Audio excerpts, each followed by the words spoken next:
Hello and thank you for joining in on today's training. Heart & Solutions is a proud provider of CE-eligible trainings for our counseling community. This training may be eligible for continuing education credit hours through either the National Board for Certified Counselors, provider number 7376, or the Association of Play Therapy, provider number 21-645. To obtain CE hours for today's training, be sure to follow the steps in the description below to find and take your quiz.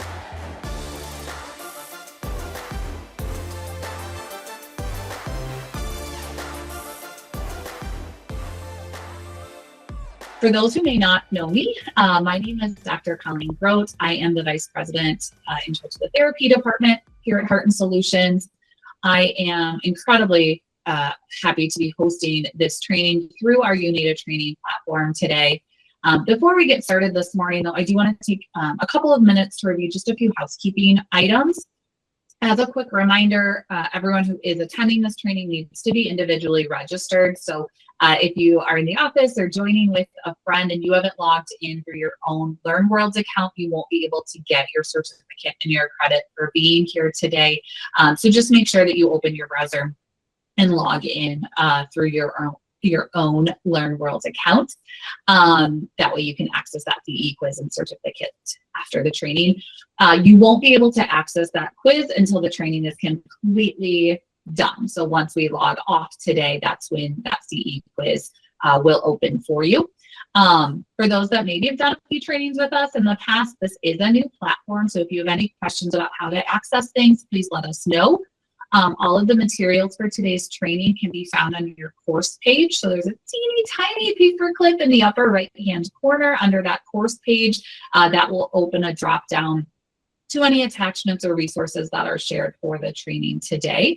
And then, like I said, when the training ends today, you'll be able to access that CE quiz and your certificate. So this training is for continuing education credit through NBCC. We are scheduled to meet for 2 hours today. There are not, I don't believe, I mean, there's breaks built in, but we're all adults and can take care of ourselves. So if you need to step away and take care of something, please feel free to do so. Please feel free to interject with questions as well. So if something stands out to you, feel free to ask questions. If you want to ask something anonymously, you can put it in the chat and I'm happy to read those questions without associating them to you so that we can get those answered as well. But we really would like to have you participate and interact as much as possible and get those questions clarified today. I am really excited to announce today's presenter. Ebony Hutchinson has done a training for us in the past.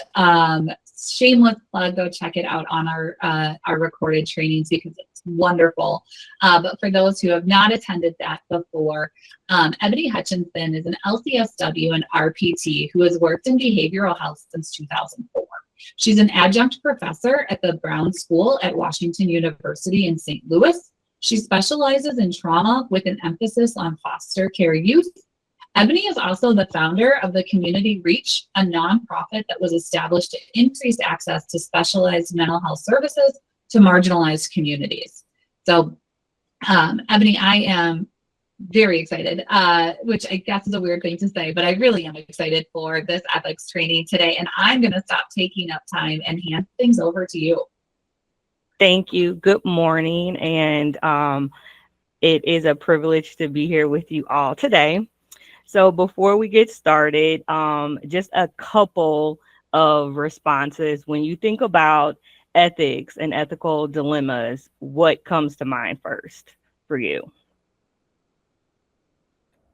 People doing really wrong things that seem like common sense, but it's not. Okay. That's the word that came to my mind was trouble. Okay.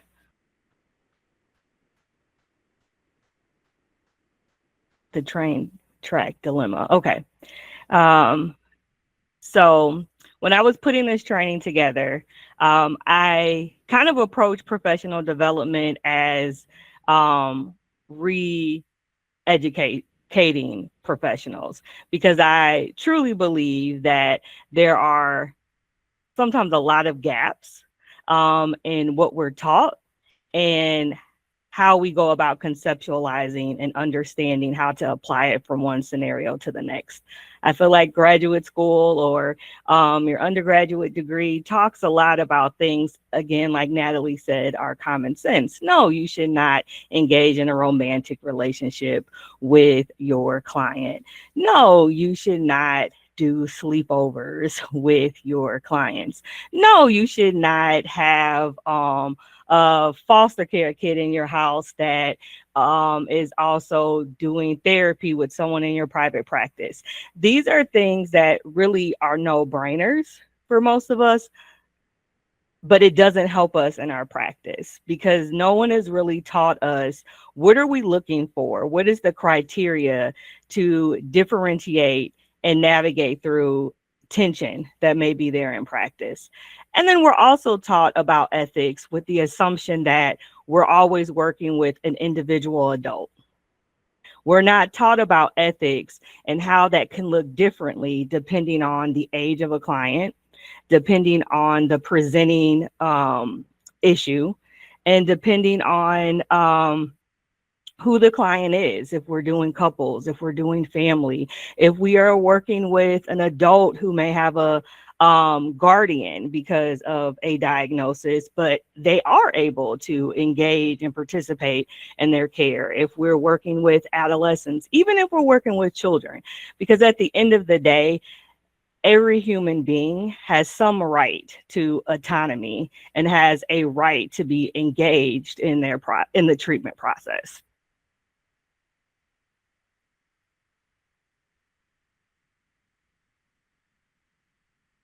Oh, moving too fast, didn't give it enough time.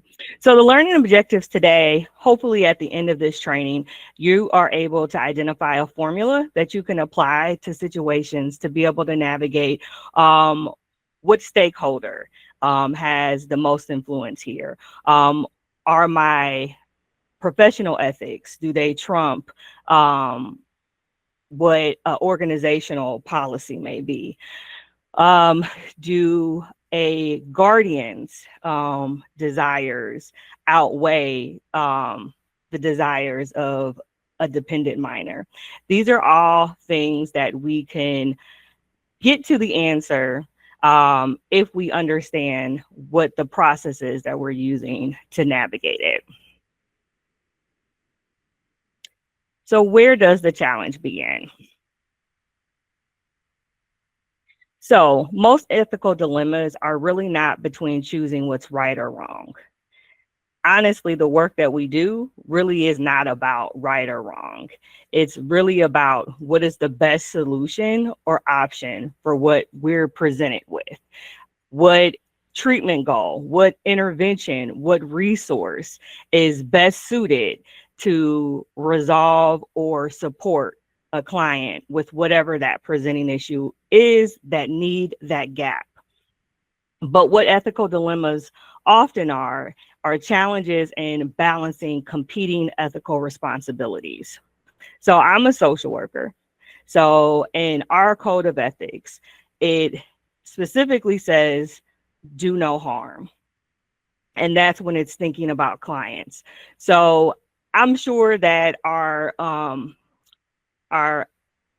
colleagues who are under different professional licensing boards have something similar in their code of ethics, like a language. But when you think about that, do no harm, what comes to mind?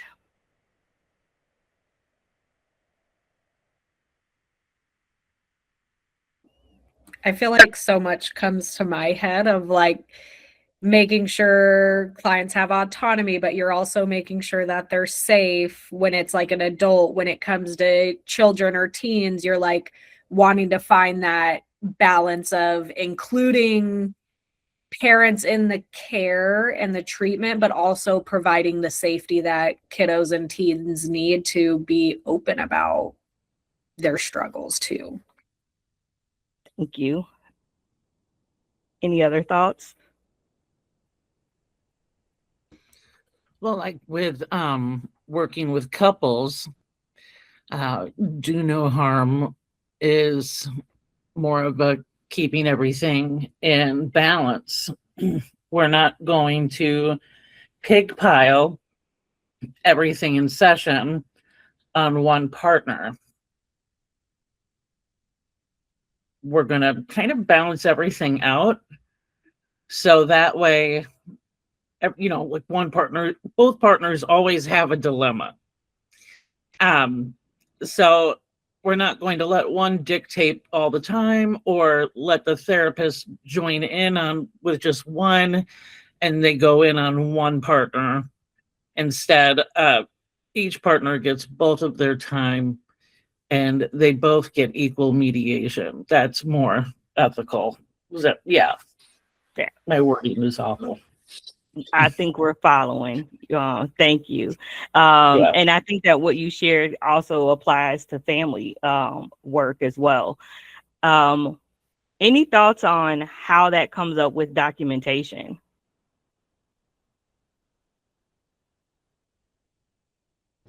I think the idea is just trying to put as little information as you need to kind of get the point across. So that way, like if something were to have to go to court, they would have to follow up with you directly to get like the elaboration on it, rather than just being able to read the note and like take it from there. Okay. Have we ever thought about some of the words that we use, the words that are standard in our field? Compliant, engage, responsive. Those words can be perceived in different ways depending on who is reading it and who that stakeholder is, what their needs are, what system they work within. That language can have a different outcome for a client. So we'll talk about that later on, some ethics around documentation. And one last thought is even thinking about the agencies, organizations, practices that we work within, healthcare systems, thinking about what policies are surrounding your caseload, termination, what maybe the if you're doing case management, if you're required to meet with a client weekly, but maybe someone needs more than what the allowed amount of time is, and your caseload is too high to maybe be able to find the time to meet that. There can be dilemmas that are also surrounding what the need is of the system or the environment that we're working in versus what our professional ethics actually tell us to do.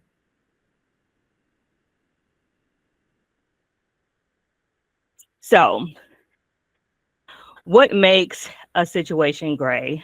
And it's when we have two or more professional responsibilities that are in conflict. So some of the examples we kind of started talking through, but what does it look like balancing out client confidentiality with our responsibility for the client safety and the safety of others?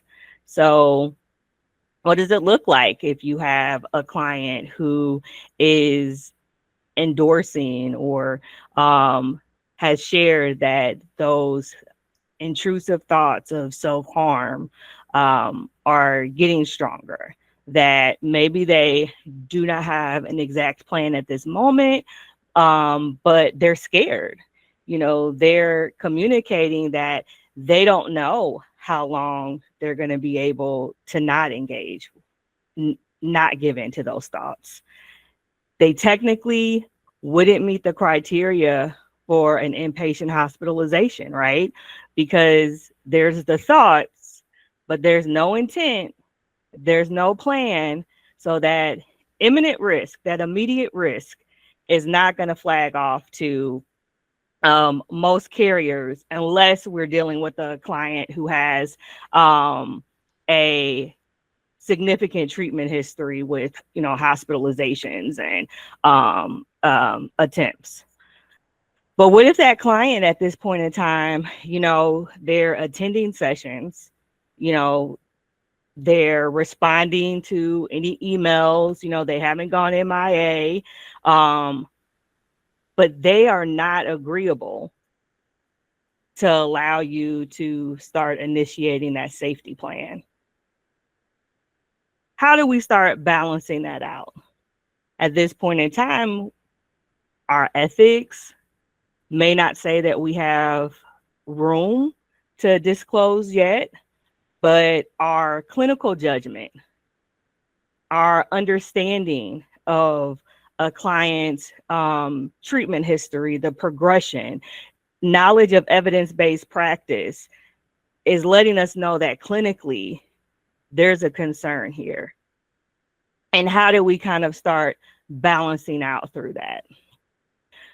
This also goes to, in the very beginning, what we're taught about is rapport, and not understanding how important that is, how important it is establishing that therapeutic alliance in a relationship with the client. Because in this scenario, we can maybe lean into that and be able to explain to the client why it's important, to explain to the client going through like, what do you think could have been different, last year if maybe blah, blah, blah. Allowing the client to be included in, well, what about this treatment plan, safety plan makes sense in this scenario, right? We don't check off these boxes. So maybe we don't need to say this, but what's something that we could share? Would it be okay maybe to let your sister know that, right now I'm kind of in a gray area and I could use some additional tender loving care. Can we maybe plug in, taco nights? Can we plug in something where I have that support system engaged, but I also have the ability to kind of control what and how I'm communicating things?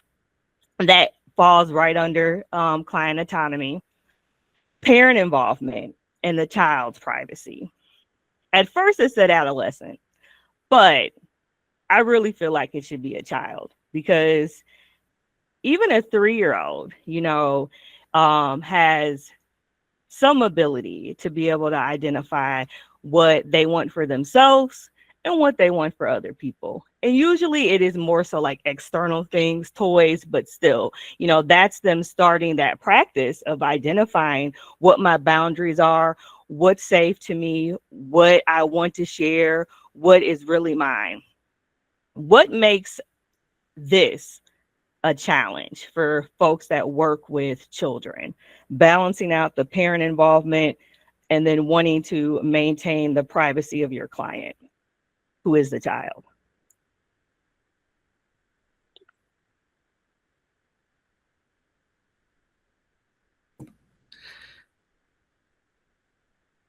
I tend to center more around activities and goals,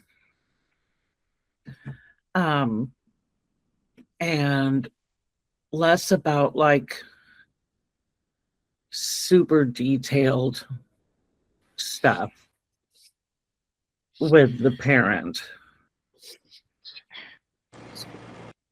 One thing, As far as what, oh, I was going to say, as far as one thing that can make it difficult is that with parent involvement, there can a lot of times be like a sense of hierarchy with a lot of parents. Like, I am the parent, and so, you will tell me, or I will know, or, there is that element sometimes.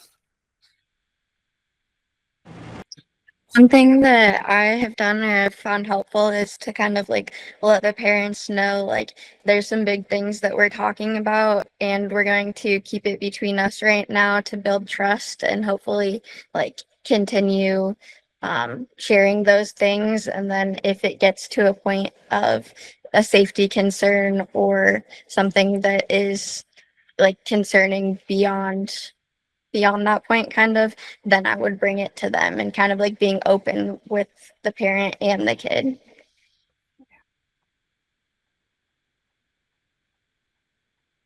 This one is often, I think, a little harder than the couples work, because the parent is typically, right, the payer source, or the parent is the one that ultimately has to give the permission and has to get the child to and from, or make sure a child is accessible and available for therapy.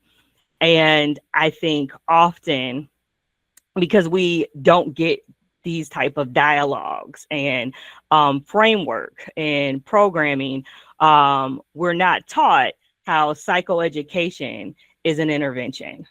We're not taught how establishing things up front can help prevent things on the back end. So going along with what Alexis said and tying it into what Maggie said. So there is a hierarchy, and that hierarchy for us isn't about value. It's about the reality of the situation, that we cannot alienate this stakeholder because of that hierarchy. But also understanding that that child, that kiddo, is that client. And if that therapeutic alliance, if they can't trust that this is a safe space for them, then ultimately we can't get to what the parent's goal is, or maybe the school's goal is. We'll go into this a little bit further in the presentation, but often what we're seeing in sessions and what we've identified is the presenting issue and the focus of treatment. And the goals that we come up with, sometimes they have absolutely nothing to do with what the parents, the guardians, or the school has identified. And taking that framework of understanding who the stakeholders are is also going to help you be able to go through and conceptualize what their need is, what they're wanting from this, and the why, which also helps it become easier for us to navigate that when we start to identify these stakeholders as part of an interdisciplinary team. Ultimately, what is the school's responsibility? The school's responsibility is to make sure that kids hit certain metrics. It is absolutely great for them if this kid is healed and thriving and becomes a little guru in wellness. They love it, right? But ultimately, that's not their main goal. That's a secondary benefit. And so what they need is a child to be able to come into the school environment, to be able to function and not to disrupt that milieu. What a guardian, a caregiver, a parent's goal and desire ultimately is really for this child to be healthy and happy and functional and not to be in trouble. Where the psychoeducation comes in early on, when we're talking about privacy, when we're talking about practice policies, confidentiality, tying back into what Alexis said, is providing that psychoeducation and the why behind it.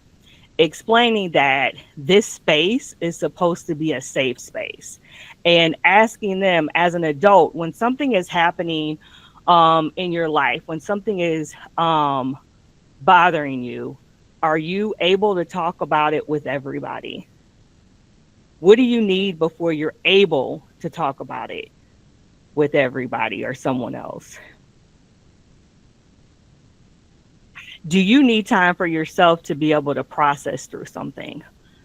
So start to throw, that psychoeducation about, research is saying now that our brains are not even fully developed until we're closer to 30. Does a 2-year-old's arms work? Do their legs work? Can they walk? Can they walk as fast as because their limbs are not developed in the same way? So kind of explaining that we're setting up this process for them to start to be able to practice that, reassuring them that you are going to incorporate them and let them know what they're able to do outside of the therapy session to reinforce what we're working on in these sessions. because processing continues outside of a session. Working with helping the child develop the tools and the skill set to be able to verbalize, to be able to explain, to communicate their needs. This is also an important skill that your child is going to need as an adult, and helping them to understand the why behind it. When it comes to cultural humility, recognizing that there is a balance. And at the end of the day, where we stop is I can't have that awareness at the stake of someone's safety. And what does that mean? Then we kind of go back to looking at our criteria for reporting. And then as you kind of go through and identify, okay, is this here? Is this here? Is this here? No. Okay, so then what is really coming up? That's the challenge here. And kind of going through and figuring out, where is that tension coming from? Because sometimes the tension is coming from bias. And not all bias has to do with an ism, the ugly icks, right? Sometimes the bias just has to do with the fact, my grandparents are the poster people of gentle parenting. They put June Cleaver and Claire Huxtable to shame, when it comes to that. And so I am not a big fan of physical discipline, but it's not illegal. And so if I'm working with someone that is parenting with physical discipline, or a practice that, I feel a way about, then I start to think through, is this a value, my personal value, or can I connect it back to something like clinical? Like, can I connect it back to something professional? And so for me, when I talk to parents about discipline, I do let them know that this is a way, and like, you provide that education. But then I also engage them in, what is this teaching? What does the child understand from this practice? How are they able to apply that in another situation or scenario? How has that taught them, how to engage and discuss and to take accountability and to work on repairing? And then maybe I sprinkle in, some alternatives, and ask them, like, maybe to apply one of those. And sometimes it's maybe pairing it, until we can kind of see, like, oh, I can kind of see maybe what you're saying about, I thought this gentle parenting was you just let them do whatever. But I understand how parenting in this way is also helping developing a skill set that they may need later on down the line. And then our client advocacy, and thinking about the systems that we work in. We know that our systems are broken. We can look at autism diagnoses, and there's a lot of concern now for people with whether or not they use that, because how is that going to possibly cause harm or not cause harm to your clients down the road with that diagnosis? And insurance carriers, at one point in time, there were some plans where an autism diagnosis had a higher out of pocket for a member than another diagnosis. And this isn't just for intensive therapeutic services like ABA, it's literally for therapy. I think the more we go through this, if it's not apparent yet, y'all will start noticing that I have some spicy DNA and I'm a little big bang myself. But me having that diagnosis and doing a therapy session is no more intensive than someone who's going to therapy for generalized anxiety. And so for that 90837 to have a higher out-of-pocket expense for my client versus someone who is their primary diagnosis is depression, that's not equitable. But how do you navigate, these systems that require us sometimes to be creative and think outside of the box to figure out how we're able to advocate for our clients within the systems that we work in that are ethical, and that we can justify it with documentation. So you could justify giving me anxiety and not putting, autism on there. You could lean into something different, and you can create the treatment goals that there would be some overlap. But in a session, like you can make sure that you're validating the client and explaining the why, behind sometimes why this is the diagnosis I'm going with on paper, and submitting with your claims. And Ebony, I think we had a question. Yes, Chris, did you raise your hand? Yes, I did. Good morning. So I was just going back to your previous slide. I had a situation where two parents are separated. The dad and son loved baseball, and that's how they connected, right? But the mom just hated that because she hated the dad, and she just put down baseball. The kid had asthma. She didn't want to get hit by a ball if he fell or slid. She just made it seem bad, right? So I had to just go back and forth if baseball was good. Again, as a father, you also mentioned your own ethical decisions, but as a father, I was all for the dad and son relationship, right? But when the kid got up there to bat one day, he gets hit in the head with a baseball. So mom was, of course, furious and upset about it. And she kind of blamed me for it because I agreed with it, but it was just those ethical guidelines, like, oh man, it could happen, but it was all for the treatment of the child because the child loved being around his father, right? Mm-hmm. So I don't know, the autonomy of it is just the parent involvement, therapeutic, the culture and everything. I mean, it goes into a lot in those ethical graces just for us as the worker to either step back or go forward. So yes, I was asking in situations like that, documentation you mentioned is key, right? And those details and mentioning, of course, leading up to the situation of the child getting hit in the head. I didn't document that she had mentioned that, and I should have. So I guess that gray area, you just have to be mindful of documenting every single thing to the extent, which is kind of crazy. So, Chris, I actually think that you are taking way more responsibility and accountability in this scenario. So with this, being active, children play sports. That's not an abnormal thing. Playing on the playground, kids come home with scrapes. You start your kid in school at 3 months. As soon as they're mobile, there's injuries that, happen.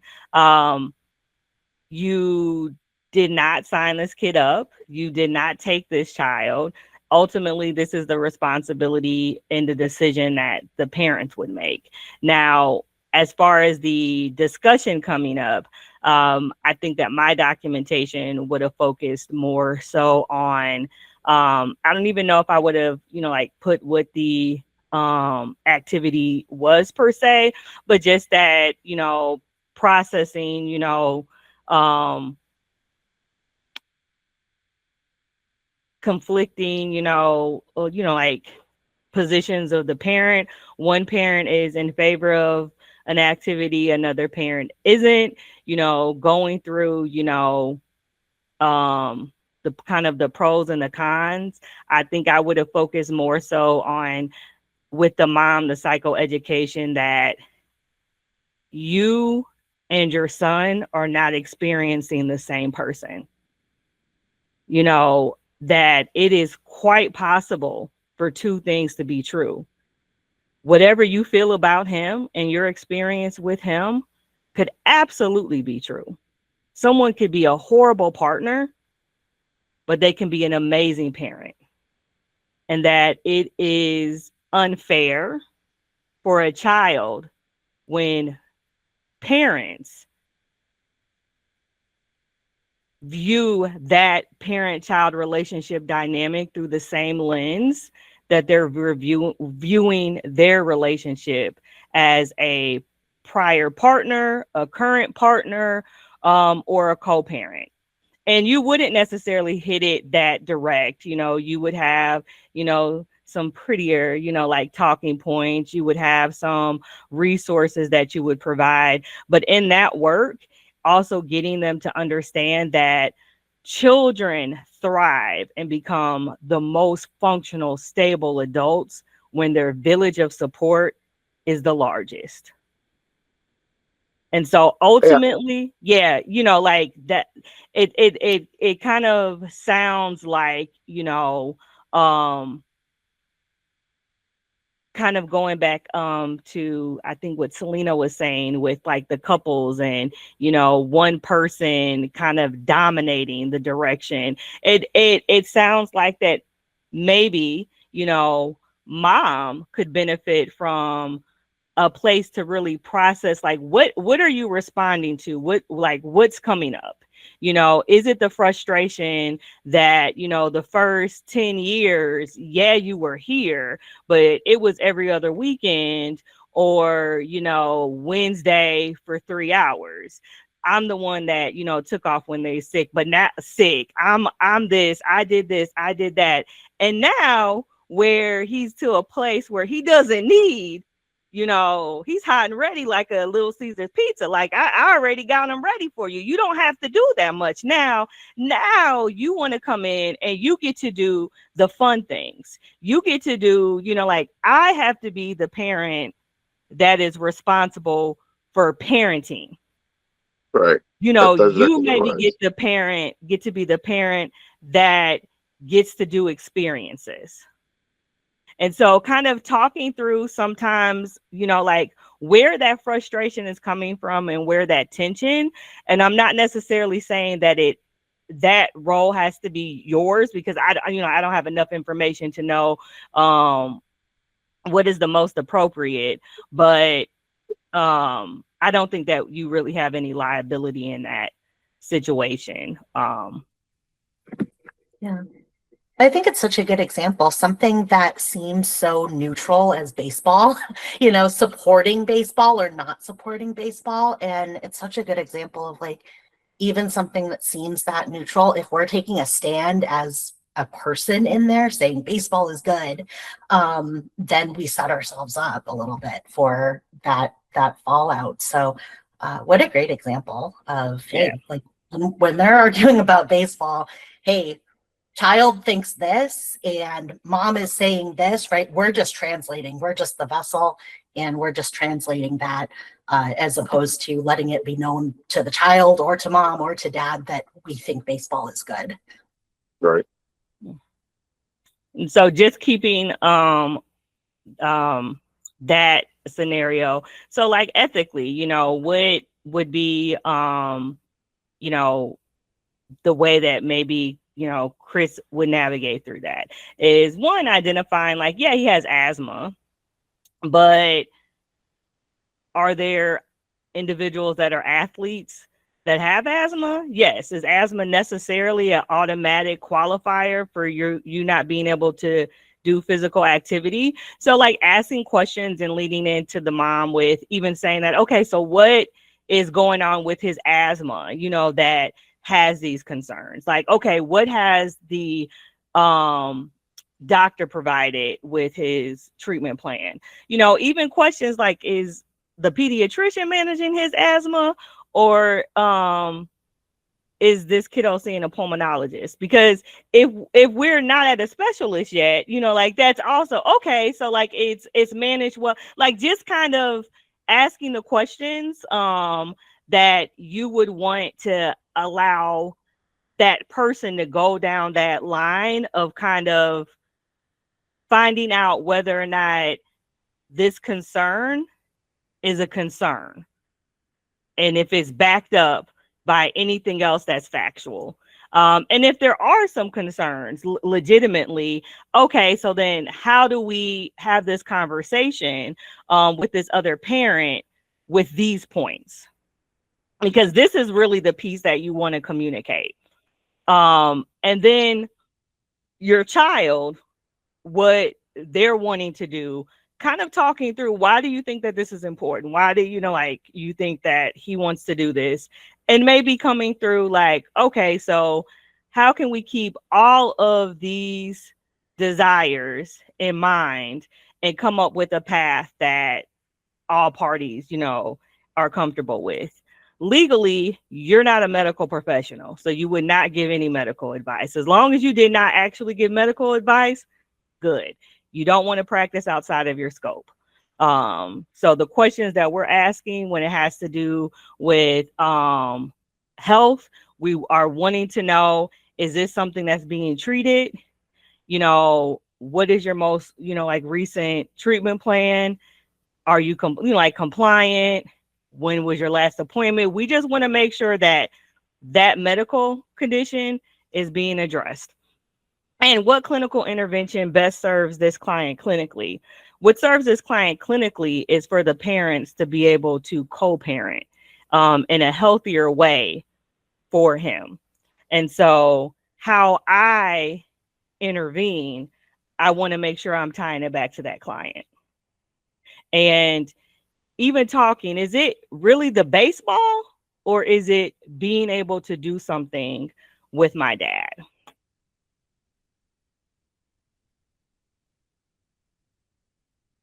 All right. So 16-year-old occasionally uses marijuana, doesn't want you to tell the parent.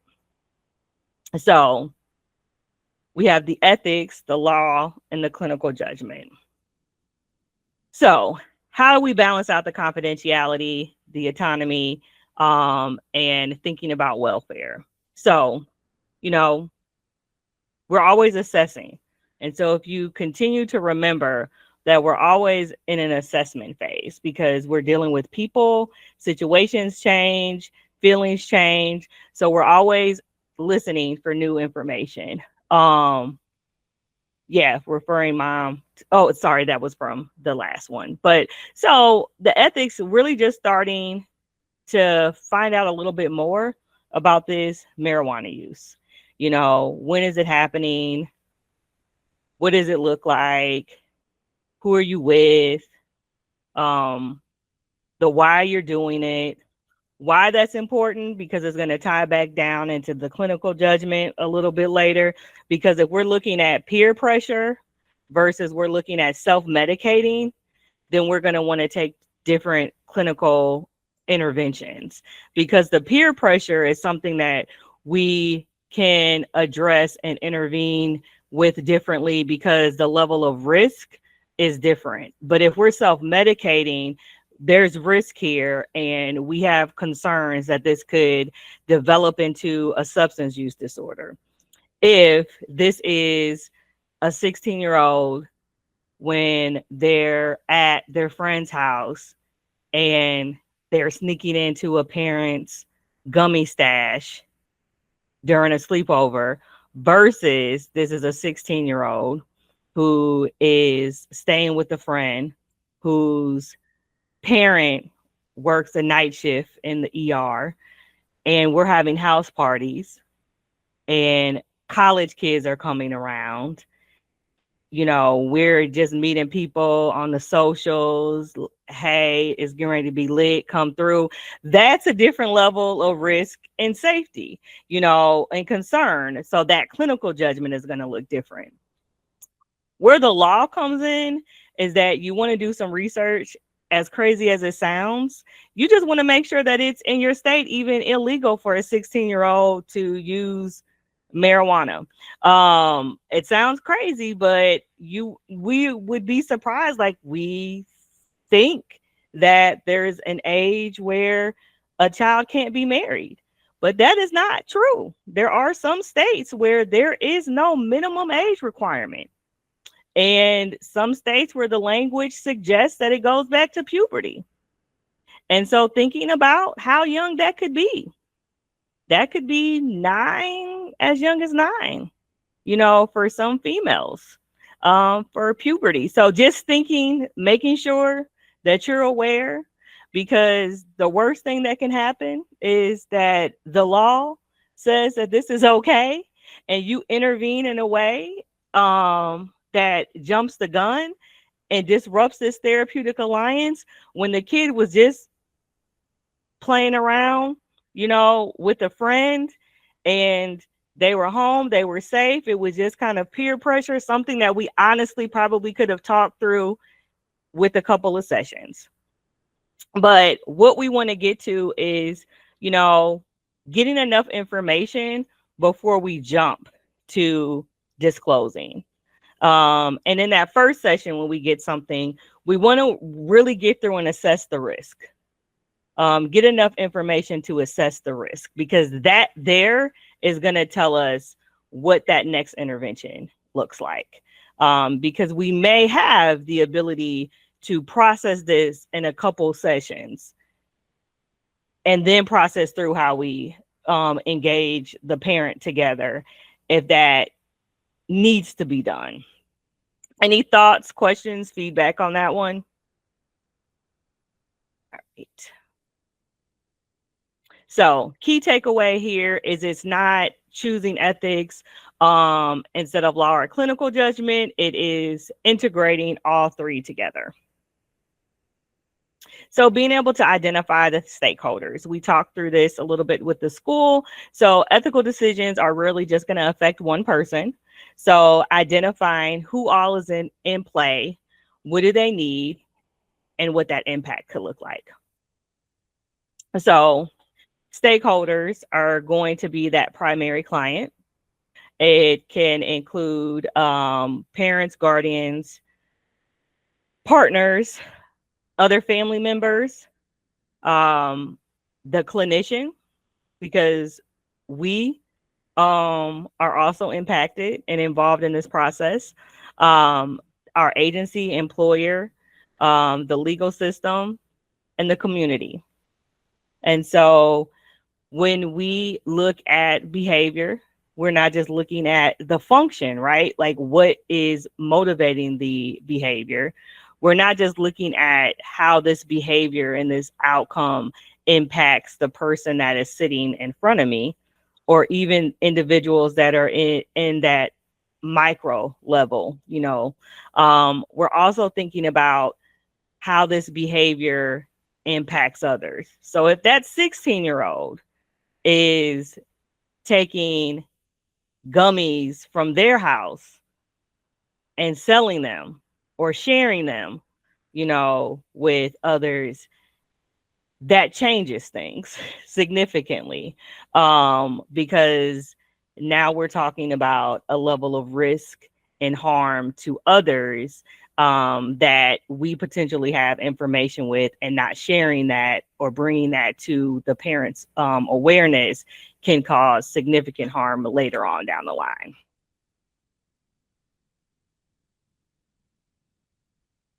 So we have a 14-year-old. The parents want the notes. Kid is saying, if you give this to them, I am not going to talk about anything again. So this goes back to upfront, setting up the process, setting up a process where we're able to explain how we're going to show up, the why we're going to show up this way, and that we're able to follow through on what we say. Because even when we do things that a client may not agree with, if we're consistent, trust doesn't mean I like what you do. Trust means that you're consistent, you're predictable, and I have confidence that if you say something, you mean it and you're going to do it.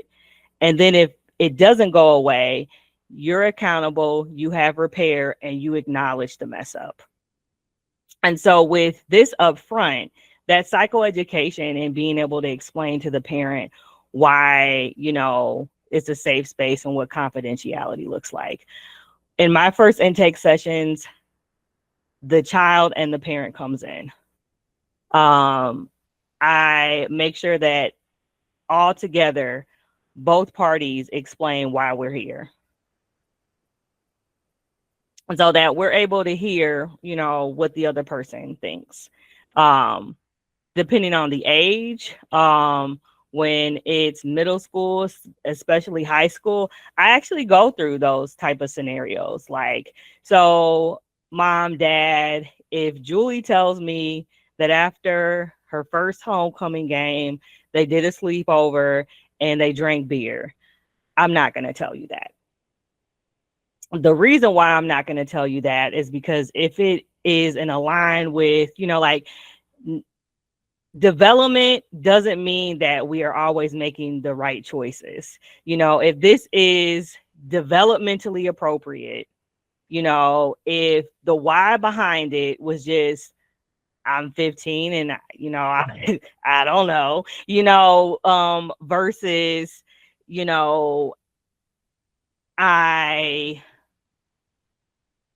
I need to do this, like every night so that I can sleep. Like, depending on what the rhyme or reason behind it is, I'm explaining why it's important, because your response is going to be to correct it. And I understand that. My response is going to be to investigate a little bit more and understanding the why, so they can self-correct. And they can come to a path that we would want them to get on, but that's a skill set that we're going to want them to be able to develop.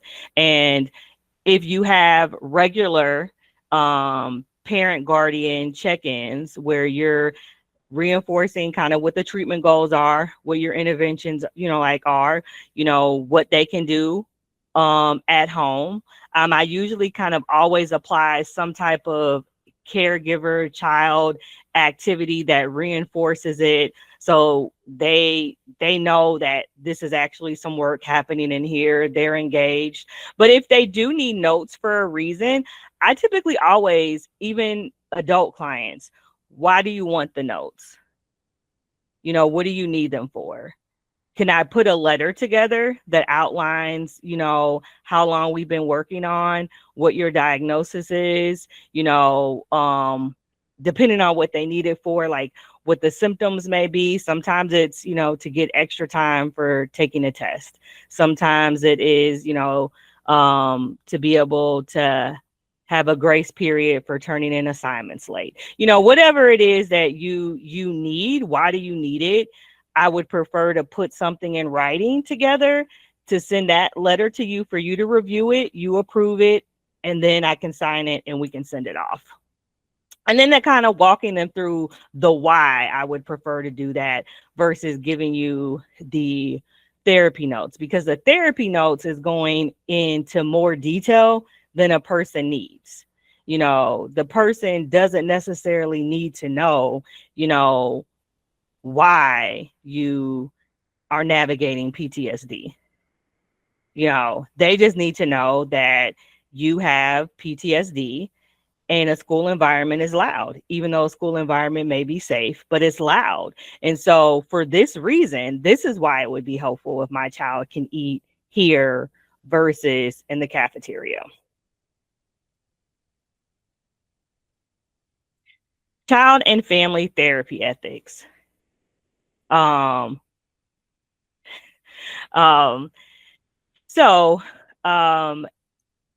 one of the first questions that we want to do is to confirm who the client is before we figure out what we do, because that is really going to guide ultimately all of these next steps.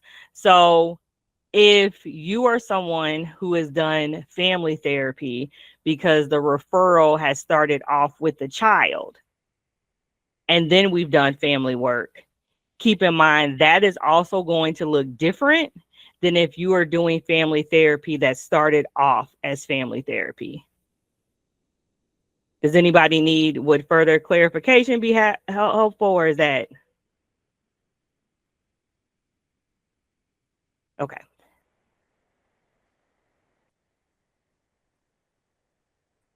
So going through and identifying who the client is. When the child is the primary client, then we're going to want to make sure to the best of our ability that the decisions that we make are in that child's best interest and reflect and go back to that child. So with family therapy, when it starts off as family therapy, the family system is the client, but that can sometimes be confusing because if you are billing insurance, you have to have a primary client.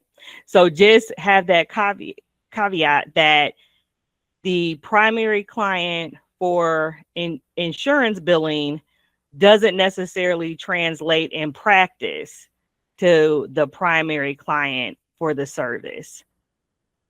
But making sure that whoever you've chosen as that primary client, for documentation purposes, if you are ever audited, that your interventions, the treatment goals can be linked back to that primary client for billing. Is that clear as mud, or do we need to talk through that?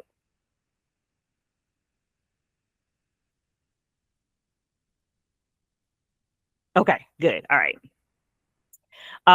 So with unit work, family therapy is unit work.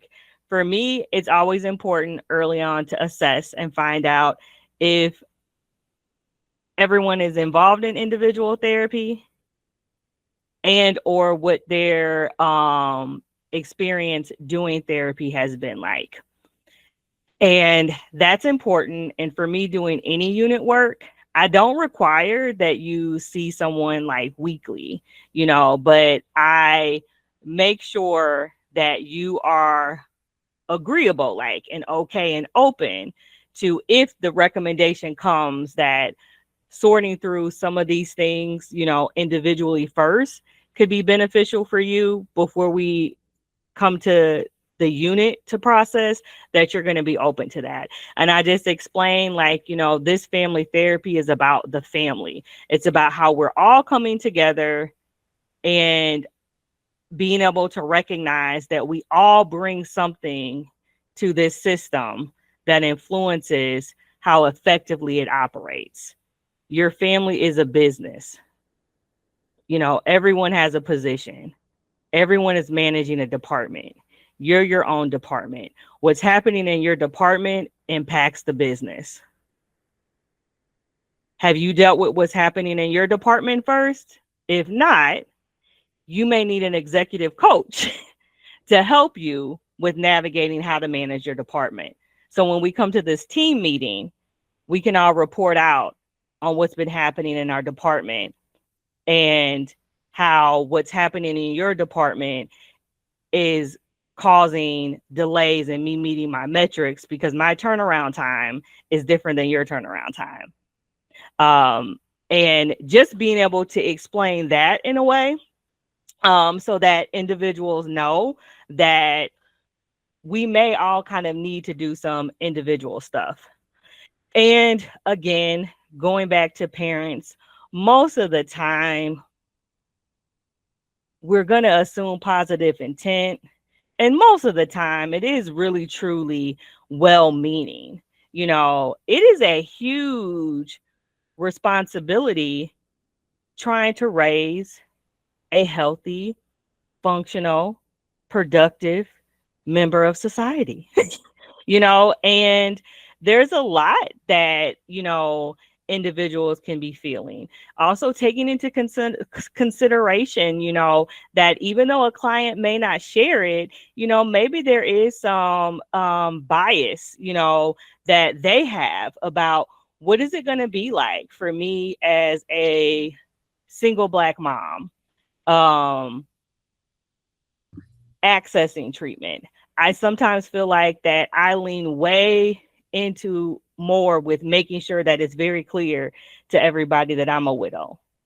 Making sure that it's really clear to individuals that I work in a professional setting. And they may feel like, oh, okay, weirdo, like that over disclosure. But for me, I feel like that if I set that tone and I say that, then my engagement or my questions, like if you know I'm a social worker, then maybe you don't start off viewing things as one risk factors, like, yes, my kiddo's dad is dead, but I have an amazing village. I am more resourced than friends that are married with husbands that are hands-on. I can book a trip right now to Kenya and put it on my calendar for whenever I want to do it, and then later figure out who's going to have my kid for 2 weeks. Like, that is how strong my village is. I don't ever have to worry about anything. And that's not something that the average parent, can say that they have, single or two-parent household. But understanding, why that parent may be annoying and may be needy, and figuring out how you set that time aside. That's why parent consultations are really important, because you can kind of start correcting that and feeding, like that monster, because if I know that I can expect that meal every 4 to 6 weeks, or if I know that, there's a family activity assignment that comes after every session, I know that I'm included. And with court ordered services, the reason why it varies is who is the referral source. So for those who may work in the child welfare system, and depending on if you are doing services that include the parent versus just doing the service that includes the child. So I've done both. And when I work with the parent for individual, I'm very clear and I say, everybody involved with this case has your child as their client. I will never meet your child. I will never see what your child looks like, but your child is still my client. Because the work that we're court ordered to do is court ordered to ensure that you are able to be reunified with your child. When I talk about confidentiality, if you tell me that grandpa molested you, that is your business. That is not something that is going into a report. That is not even a trauma that I'm going to lay out. Like, I may talk about interdiscipline, like intergenerational traumas and how we're working through that and identifying, like correcting, like talking about that, but not going into depth. But if you tell me that your grandpa molested you and he just told you that you and your kids can move in with him because he has 4 empty bedrooms and you won't have to pay rent and he's in a good school district. Hey, baby, I gotta talk to somebody about this, because that was your business until you shared that something with me that makes me have reasonable doubt or concern that these children will be safe. Because again, your child is my client. And even with adults that I have that may not even be court ordered for any services, if we're dealing with like any messy intergenerational traumas, like, anything where something can come up, I'm very clear when I go through that confidentiality, like any active or active, environments, like where there's reason to suspect that there is an active concern for the safety and well-being for a vulnerable individual. So individuals that, are children, individuals, elderly population, anybody with any type of disabilities, making sure that that's really clear.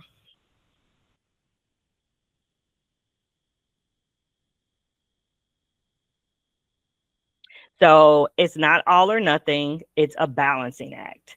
And so when we take all of these pieces together, we go through and ask ourselves these questions. Hopefully it lands us in a space where we feel more confident about where our next step is. And in most situations, we do not have to make that 90-second split, like in the moment decision. It feels like that. But in a lot of situations, we also do have the time to sit, reflect, and maybe get a second opinion from another colleague to see if the way that I'm seeing this, is also the same way that you're seeing it. So these are what we're balancing with kiddos: trust, autonomy, safety, and parent involvement. And with this one, we kind of have talked about this just naturally going through, but these are kind of the safety things, that I mentioned, kind of assessing up front for some of the risk with the disclosure, to then be able to identify, what am I doing here? What are my responsibilities?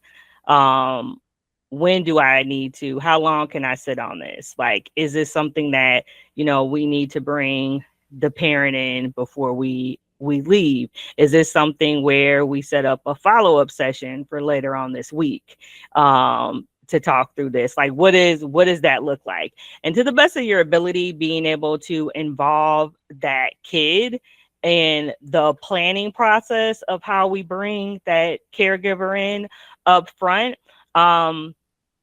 Because it's that whole Jedi mind trick. Do you want to take a nap in your room, or do you want to take a nap in the living room? But baby, you taking a nap, right? So, that Jedi mind trick, like, so should we this or should we that? Because even giving the illusion that there's some choice there engages someone and makes someone feels like that they're being respected, even when there isn't necessarily choice. The couples therapy and ethics. So partner A wants to meet individually, discloses that they're having an affair, does not want you to tell partner B because you are still trying to figure it out. So how could we have addressed this earlier on with informed consent? I work with a lot of couples, and when I am doing informed consent, I lay it out right then and there. We're not going to do any secrets. There's no secrets, and I'll be very transparent of, if there is something that comes out, I will be there to be your support and your guide and to work through that problem. But I don't want that power dynamic to come of where I'm holding this for you to make you feel better, or, yes, you may want to work through it, but it just doesn't keep the whole system in mind to me. Yeah. And anybody else have anything that they wanted to share to add on to that? But yeah, like doing that up front. And in doing that, also identifying a little bit more of, like you said, the why behind it. Also, kind of throwing in that little plug for your individual work if it's needed. And also being able to, I think that this is helpful sometimes earlier on, is to also understand that why from both parties. Why are we here? Because the worst thing that can happen is that partner B doesn't know that partner A is really just here to give partner B the peace of mind that we checked all the boxes before I file. Because when we also think about, like kind of the doing no harm, it's not just about in this moment right now for someone. It's also about thinking about how they're experiencing healthcare, how they're experiencing therapy, what this could do to someone, further on down the line that you've known for 6 months that he was having an affair, and we've been meeting every week to discuss our relationship, our intimacy, that's not just a violation that someone experiences with their partner, but also with a healthcare provider and a healthcare system as a whole. And so here are the options. And out of any of these, what do you feel like someone, doesn't matter, is the most ethically defensible option?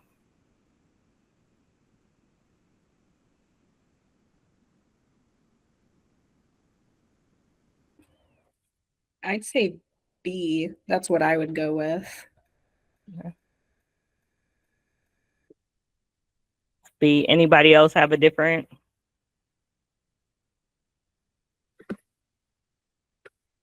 I'd maybe document that I provided options B through D, and maybe some other ones like I will be in the session with you when you disclose, things like that.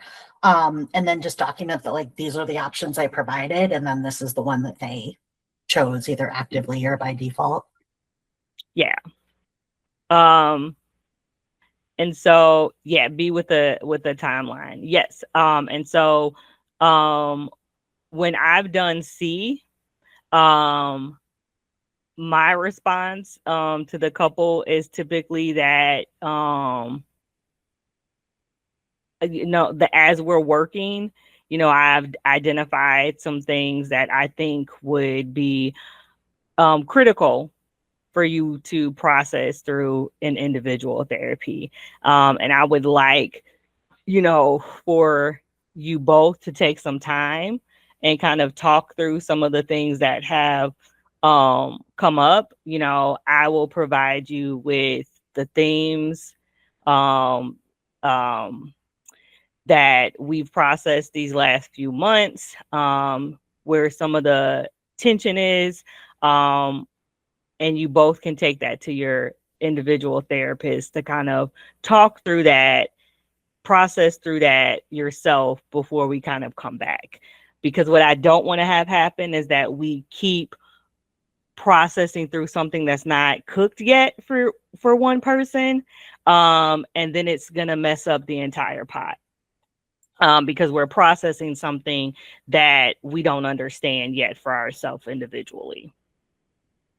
And that allows you to not disclose and report, something that was shared. It also allows you to maintain the integrity of this space for all parties. And it also doesn't put or push a finger on either person. Because the reality is that if you're doing unit work, more than likely there's things that everybody involved can process through individually.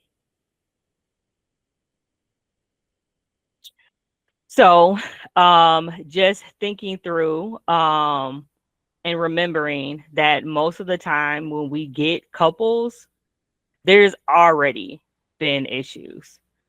I say my success rate is low because most of the time when people start couples therapy, it's honestly too late. Like somebody has already come to the decision that this ain't it. And somebody has just not gotten to that place that this ain't gonna work. And you're wanting me now to help convince the other person to get to where you're at. And that's not what couples work is. And so being able to discuss the why we're here,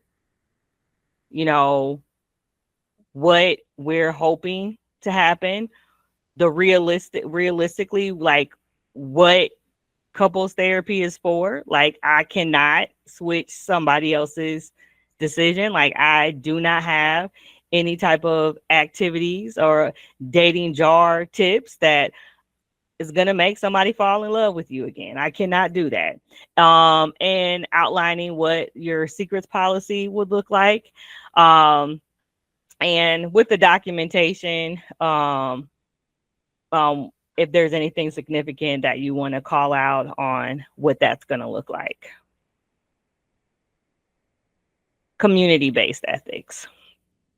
So realizing it's important to remember that we're interventions ourselves. So how we show up in spaces also impacts the process, not just in a office setting, but in the community as well. And understanding that we are also members of the communities that we serve.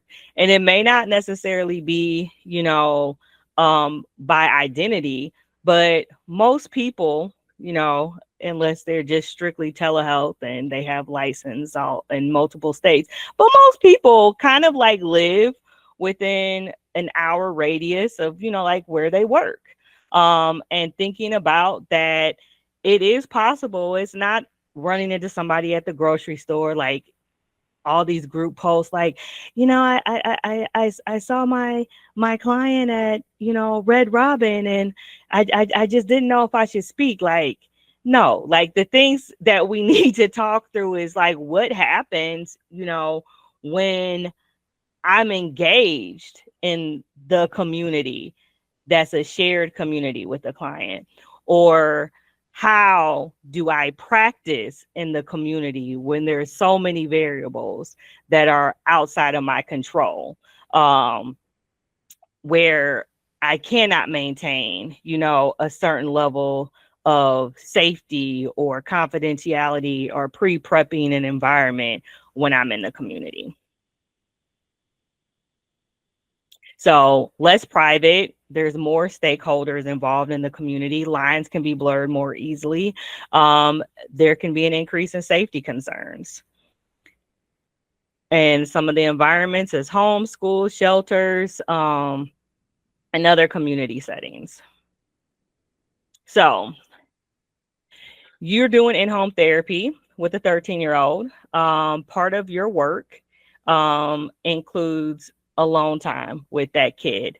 But for this particular session, this day, the parent will not leave the room, and they continue to answer questions that are for the teen. So what are some of the ethical concerns that are coming up, whether it's clinical, professional, or legal?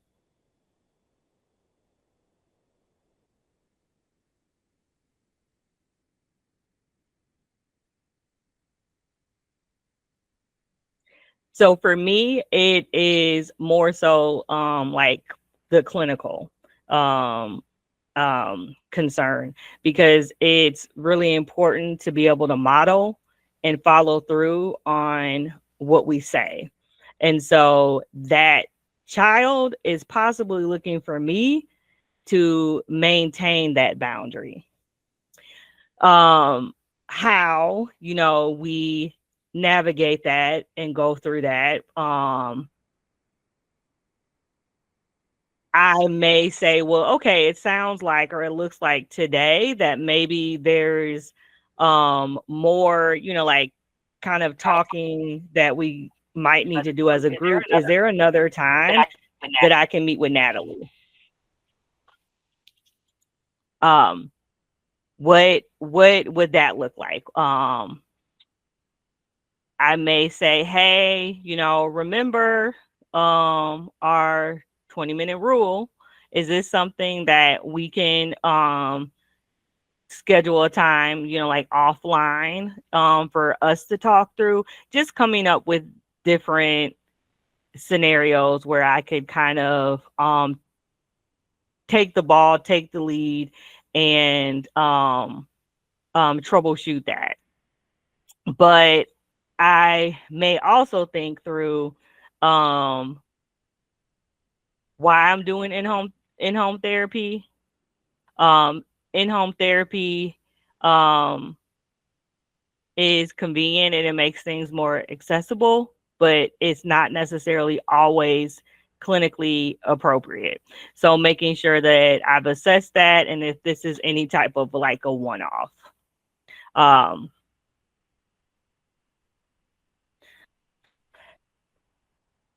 You are scheduled for a home visit. You observe an unsecured firearm, marijuana being used by another adult, multiple adults arguing loudly in another room, but the client appears calm and they're cool with, continuing the session. So I tell all of my supervisees and my interns that we don't sacrifice our personhood for the work that we do. So there's two things that, we want to do in this setting. We first want to be able to assess the safety, our safety, and then also the safety of that client. So this scenario looks different depending on the age of the client. If and how old individuals in the household are. If we're talking about 2-year-olds and 3-year-olds and, there's unsecured firearms, then that's a risk that I need to do something with immediately, but doesn't mean that I have to do something immediately before I leave out of the home to safety. This is a session, a visit that I would be wrapping up, coming to an end pretty quickly. The rescheduling would also have to do with identifying whether or not in homes are appropriate for this client. Up front, like in homes, we should have a do's and don'ts the same way that we do with telehealth. You can't even get somebody to come out and repair your furnace without that thing, they're on their way. Please put up any pets, before our technician arrives on the scene. Right. So we can have safety protocol and expectations that we put in place for in-home. Yes, Kimberly. So I just had one of these lovely, I don't know. So I got to the client's house at noon. I do BHIS in home, obviously.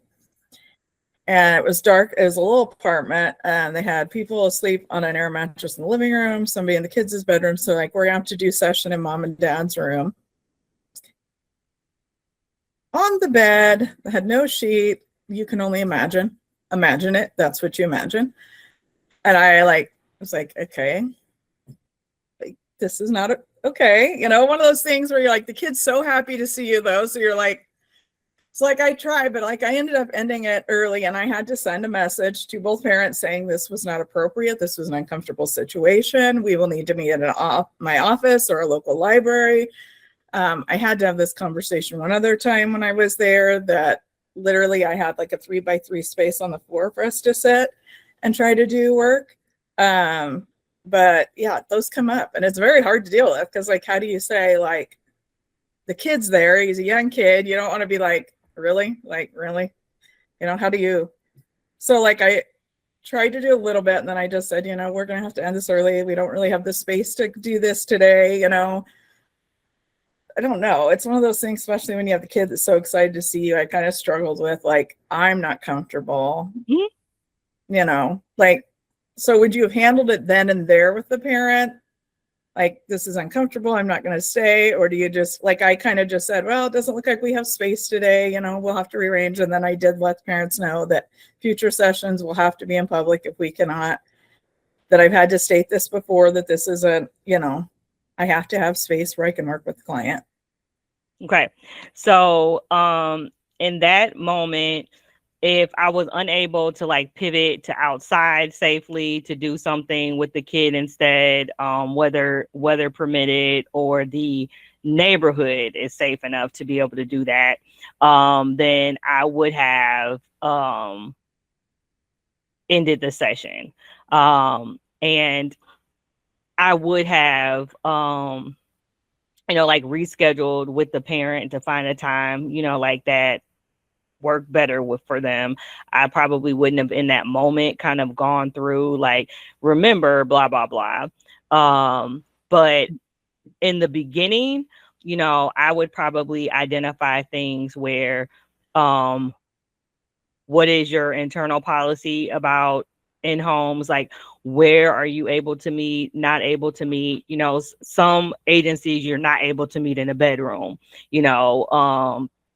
some agencies or practices, like it has to be a space where there's a door that can be closed. Like, what does privacy look like, and what type of privacy is needed for the work that you're doing? Right. What are we discussing? What's the goal? What services am I providing? But if we are in bedrooms, I would try to avoid a bedroom if it's not the client's bedroom. And I would kind of be, like start to say like, this is really personal, right? Like, being in somebody's home, like it can be convenient, but this is an intrusion. Your dentist is not coming into your house, and filling your cavity, your doctor's not coming in here. So like, just think like, I'm providing like a service, and I am really in what is supposed to be considered your safe space, like your castle, your haven. And I don't take that lightly. So you're uncomfortable for a reason, but I would utilize those clinical skills that we have, reframe it to being able to translate it to a client in a way where this is about you and your best interest and my need to be professional and show up in a certain way to better serve you, versus I'm not comfortable being here. And what I'm hearing from you, and I think across the board, everybody would agree with being uncomfortable, but sometimes, how I was saying earlier with me and how I over communicate, what people can hear is a bias that's not there. And so you don't want the client to take in that, everybody can't have, 4 bedrooms and 5.5 baths. Everybody can't, like you don't, well, it's because this air mattress isn't up to your setting. Like, you don't want the client to hear something that you're not saying, that you're not communicating. And yes, Selena, sorry.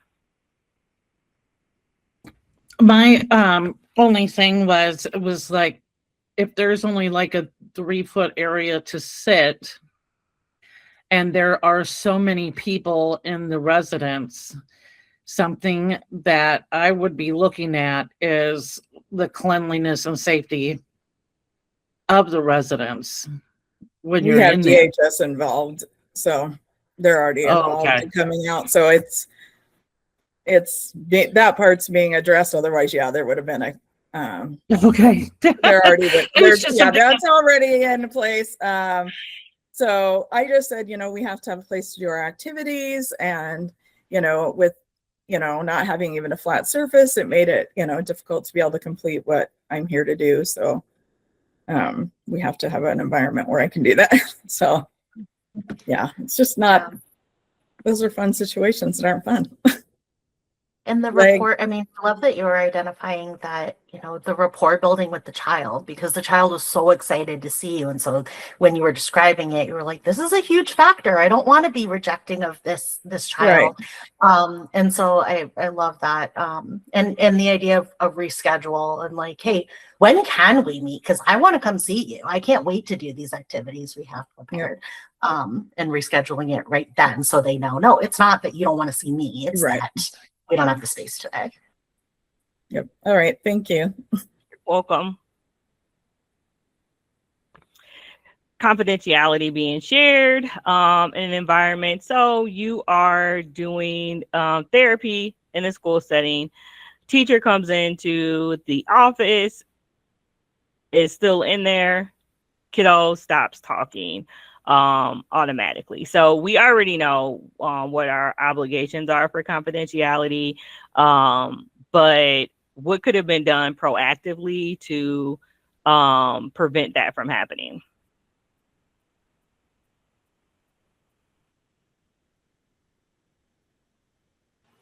A do not disturb on the outside the door off or session in process. Yes. Obviously, like in certain settings, we're not locking doors. But yeah, just something that is outside of the door that indicates that do not interrupt. Because you also want to be mindful of what it is out there. It could even be a symbol like meeting in progress. It could be a color. It could just be something that is coded where staff or individuals that may come in and out of the shared space know that right now is a time that they can't come in. If it would be something to make sure that you're protecting like what's happening in that space. So no one knows maybe the kid is doing a therapy session. And then I would just in that moment take that accountability, that repair. After I would kind of let, the teacher know, oh, hey, we are just wrapping something up. Can I loop back and come and get you? And then you can come back and we can, go through what you need. And then I would apologize to the kid, take accountability. I really didn't expect, like that to happen. I don't think that, she knew, we were having a meeting, next time I need to put something on the door. And if you see that I haven't done that, call me out, call me out on it. So I can make sure that, this doesn't happen again in case I forget. Because I'm an old girl, that brain don't work as good as yours. Witnessing illegal activity. And this feels like it should be a no-brainer, but those of us that have done in-home and community-based work, you experience and you encounter a lot of interesting things. And in-home work is you to do in-home work, you kind of really have to start being able to navigate operating in gray. And that's why understanding like what the formula is that we're going through really helps us. I'm always going to go back to, that criteria with the mandating reporting. Is there any vulnerable population in this setting that is at risk? Or is there a concern for that safety?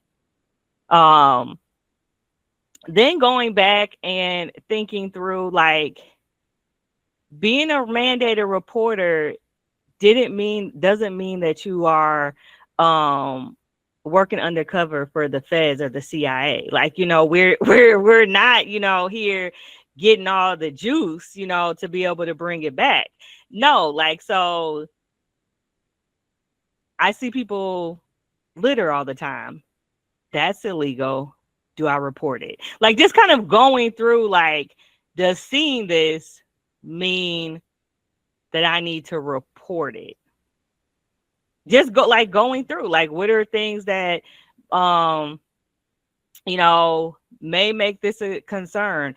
There's illegal drug activity occurring in another area of the residence, so that's in this home.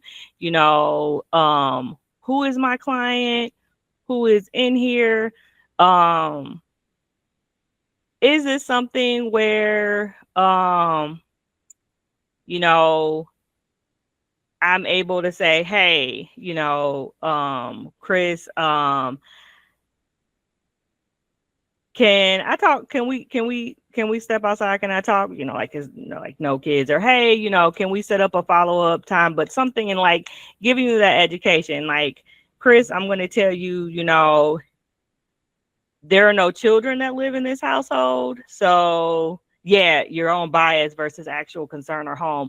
There are, you know, in this moment, there's not anything where it's like, oh, I have to, you know, report this professionally, ethically, you know, but I do want to bring this to your attention because I do want to say that this could have gone dramatically differently if there was somebody else here, and they wouldn't necessarily be wrong if they did report it. And here's why, you know, so I want to make sure that, you know, like I kind of did let you know that. And I also just kind of want to give you the heads up that I think for us to kind of be able to maintain doing the work that we're doing together, that we consider, you know, another option, or, you know, you do a little bit better of a job, you know, keeping things under wraps, because there's a lot of people who, you know, could be under the eye of law enforcement, but you know why they not versus other people is because nobody's brought it to law enforcement's attention. So if you're not doing something or it's not coming up on somebody's radar, there's nothing for them to clock, right, Chris? Okay, you picking up when I'm dropping down? Good, Chris. So like, where are we going from here? You know, you come into the office, you know, is there a time of day where you're home alone? Like, what's the best option for you based off of what I've shared, and your needs?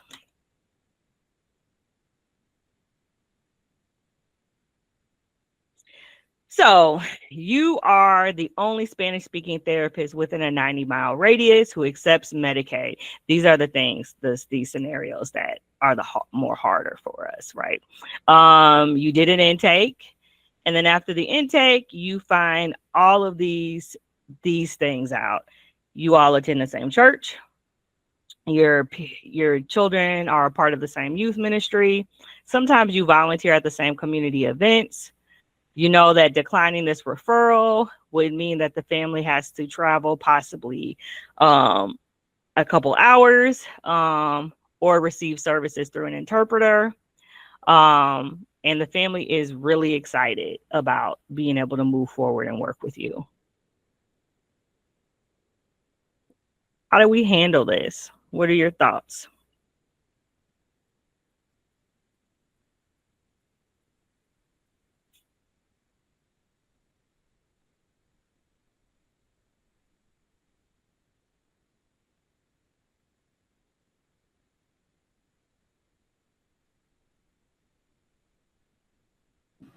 Wouldn't it still be a conflict of interest? I mean, there's many conflicts of interest in there. Okay. How could you keep confidentiality? Okay, let's talk through that, you know. And I work in rural settings, so this is a real legit thing. Mm-hmm. And very hard decision making.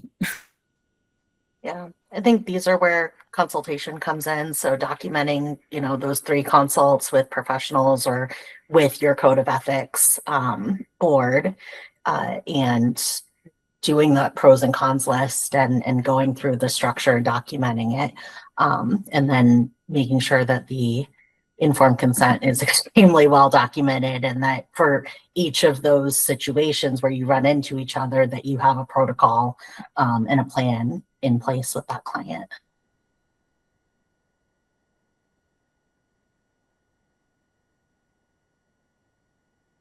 Any other thoughts?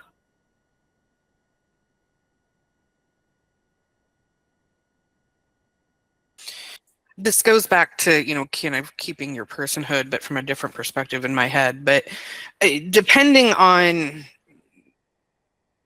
the situation, you could also look at ways to minimize the conflict of interest. Like if you attend the same church, can you attend a different service maybe, or, you know, things like that. Like there might be options that way that can help to reduce it. But mostly I'm kind of in Julie's camp of this is definitely a a consultation and making sure that in that informed consent, you are going over these things so that everybody is on the same page about what to do when you do see each other in public, because it's going to happen. Yeah. So this is something where, again, I would start going through these factors and identify whether or not there's a relationship or there's a connection, and what that means. And so we attend the same church, but how frequently, like, have I even seen this person? We may have been volunteering at the same events, but what is interacting with this person? What has it even looked like? Our kids are in the same youth ministry. Are our kids friends? You know, what's the ages of our kids? If our kids are of a certain age where they can understand the nature of the work that I do, like, how do I talk about, you know, the work that I do in general with my kids, and how well do my kids deal with navigating, you know, the work that I do and it coming up, you know, in social settings.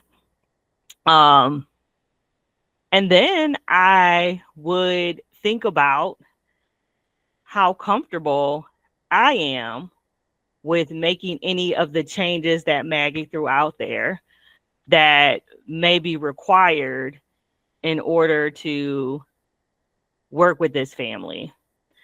And then, you know, yes, consultation, but then you also want to make sure that you do any documentation that would be relevant for you.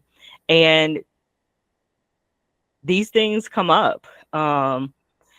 After I never changed my name, because that's a pain going through credentialing and your license stuff. But I had been working with my husband's second cousin. Her mom is his first cousin. My father-in-law is like 1 in 17 births.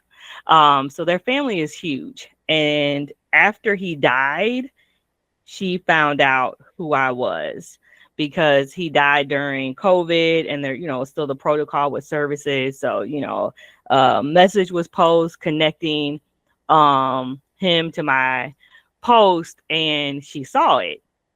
And, you know, she told family members that I was her therapist, and like somebody told her that she had to tell me.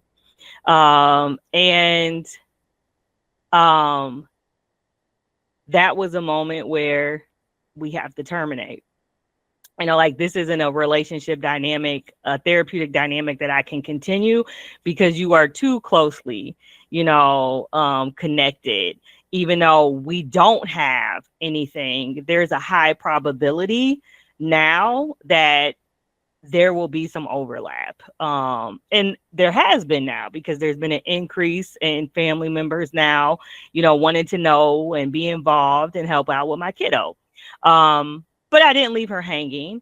You know, I said we would work together to identify some people that are a good fit, you know, kind of gave her, you know, a couple more like closing the loop sessions. These are the things that we've been working on. These are the things that you want to make sure that you're taking with you. You know, like, how do you feel about where we're at? So the last few sessions we had did not include any additional processing. It was recapping and transitioning. 2 weeks ago, I found out that one of my clients, her son goes to school with my nephew and is really good friends with him.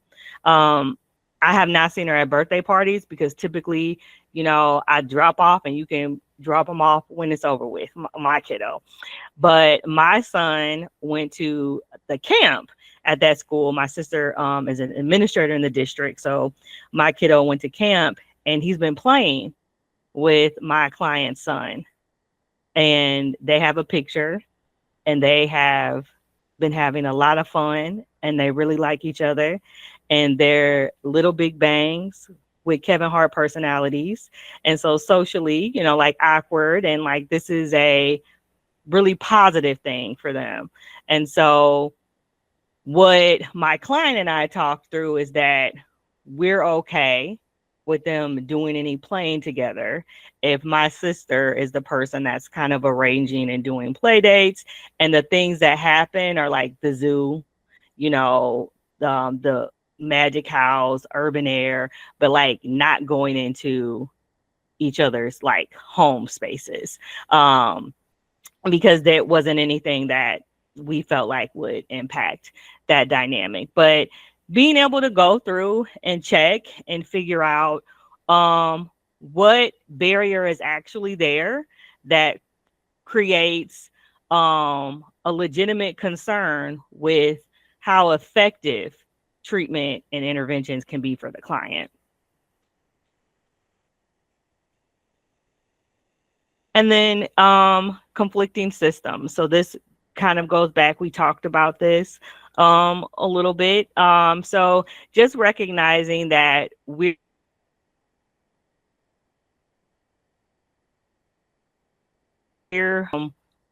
that involves multiple professionals and stakeholders. So just being able to understand why they're involved, what their goal is, what they need, and what they're looking for also can help us be able to navigate how to maintain our ethics, and be able to explain sometimes why you may not be able to provide or agree to something that another stakeholder wants. But being able to bring that back always to your role, your responsibilities, and feeling confident enough to be able to explain that. These are just some gray areas. And I don't think I sent these PowerPoints out, but I'll send that out after this. And then when it comes to mandated reporting, just remembering that we are not investigating. It's not our responsibility to confirm that something occurred. Just is it reasonable? Is that you suspect what is showing up? Is it something that you need to report on? And again, remembering that when we see something, we don't automatically have to jump right now and make that phone call or get online and make that report. Take the time to process through what's coming up for you and why there is a concern there. These are going to go through each step and what the role is that the clinician is going to take. We talked through an example like this already. So I just want to get through the ethical documentation before we come to an end, and just really remembering that what we are documenting holds power. And so Hamlet, there's the group, the camp that feels like he's crazy, and there's the group in the camp that felt like he was playing a part, a role. And you can read the text and you can make an argument for both. But that's not what we want people to do when they're reading our documentation. We want it to be very clear to them whether or not he really was crazy or he was playing that role. And how we do that is going through the 4 components. The observations. What was actually said? What did we actually do? Assessing, you taking in, conceptualizing, based off of what was actually said, patterns, what are you coming up with this decision? And if you had to do a consultation, what did that look like? What were the recommendations? And what were your next steps? And making sure you have that documented. And so things that we want to check for: is this a fact or is it an assumption? What's the clinical reasoning behind it? So can any clinician pick up from where I stopped? Did you explain clearly why you made the decision that you made? And then at the end of the day, can you back up what you did if you're challenged by any governing bodies or anybody with authority? And so here is looking at observation, assessment, decision, consultation formula. But a client appeared manipulative and refused to cooperate. We do a lot of trying to make your documentation concise, but don't do that at the risk of the integrity of what we're doing and at the client. What actually happened? The client declined to participate in today's intervention. How do we know the client declined to participate in today's intervention? The client said, I don't think this will help. Why do we think the client said that? What did we observe that went along with what happened? The client was frustrated with treatment and requested additional time before discussing the topic further. So just really document what happened. Our goal doesn't have to mean to condense it and to find a word that summarizes everything up, because appeared manipulative and refused to cooperate, that doesn't really summarize up this that just happened. But manipulation has a function. Babies can manipulate their environment, and we talk about colluding and all of these things, but maybe not using words like manipulation, because what is that resistance really about, right? Why is the client not ready to move forward? Looking at the function of the behavior, what it represents, how does it tie into the symptoms, and how is that reinforced with the interventions that we're applying? And case consultation is ethical practice. If you think that getting your independent license, means that you've arrived, you need to find another destination to work at, because, this is lifelong work. We work with people. People change. I'm 44 years old. I've lived through handwriting papers to now being able to see if a student did their paper with AI. I've lived through lots of changes, and I'm just 44. So things changes, expectations change, society changes. People develop, evolve, grow. Interventions, evolve. Best practices change. We're not going to be the experts on people, on culture. We can only be experts on interventions, on theories. And so that's why, consultation is also important and part of ethical practice. There's a decision making process to go along with doing consultation. So it's okay to be able to identify what you're unclear about, what you don't know, where that tension is. And that's not creating doubt in your effectiveness and your skill set.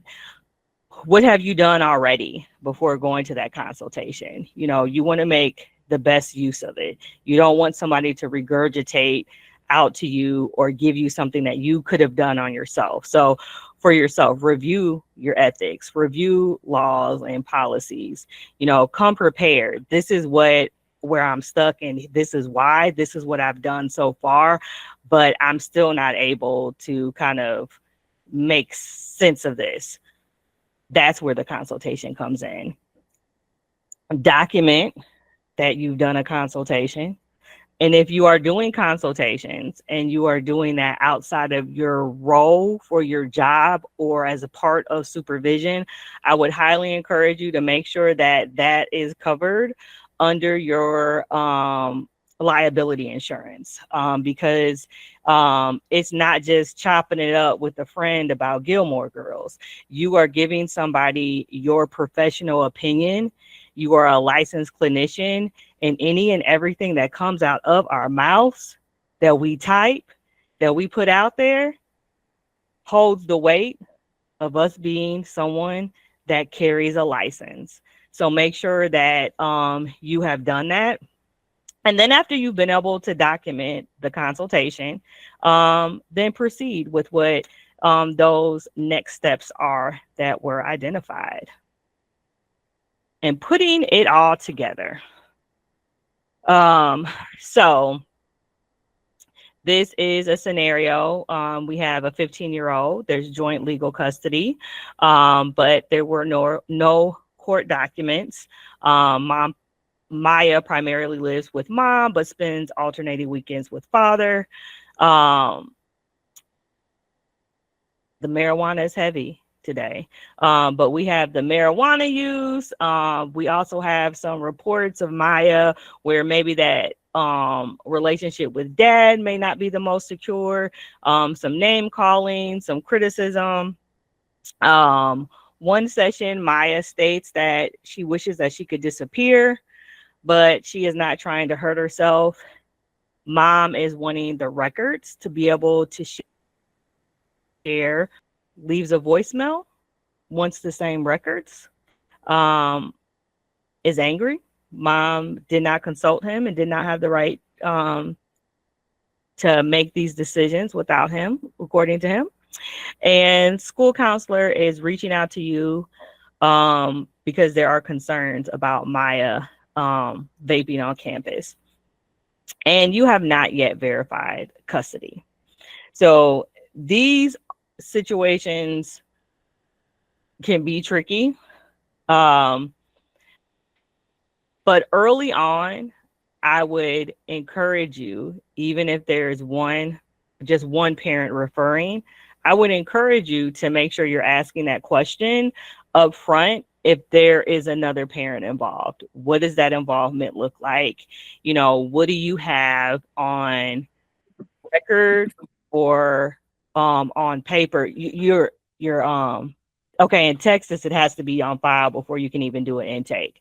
But making sure that you assess as well as you can, because this dad did have some rights, and depending on what that so Julia, were you gonna say something? Oh, sorry, I unmuted and then I was like agreeing with you. Yeah. So just depending. Thank you so much, Ebony. This is good. wonderful. Do not apologize, Ebony. It's such great information. And like Julie said, I'm already plotting ways to incorporate them into additional work that we do as an agency. I particularly loved one thing that really stood out to me today, Ebony, is when you talked about like developmentally appropriate choices aren't necessarily the correct choice. And I think that that's just a beautiful way to capture like, how do we think about those things that, fall into that ethically gray area of what do we do with this client report or information? So I again, just appreciate you being here. For those that haven't checked out Ebony's other training, do so. Also, I got wind today that Ebony is working on a children's book series that is going to be phenomenal. They are not ready yet, but I've been reassured we'll find out when they are so that we can help promote those and get those into all of your hands as well. So I'm really excited for that. Just a wealth of information, Ebony, and very hopeful we'll have you back again in the future. Thank you all for being here today. I appreciate the great questions and conversations that came up around this topic. So again, Ebony, thank you for presenting. Thank you all for joining us today. And don't forget that you need a training.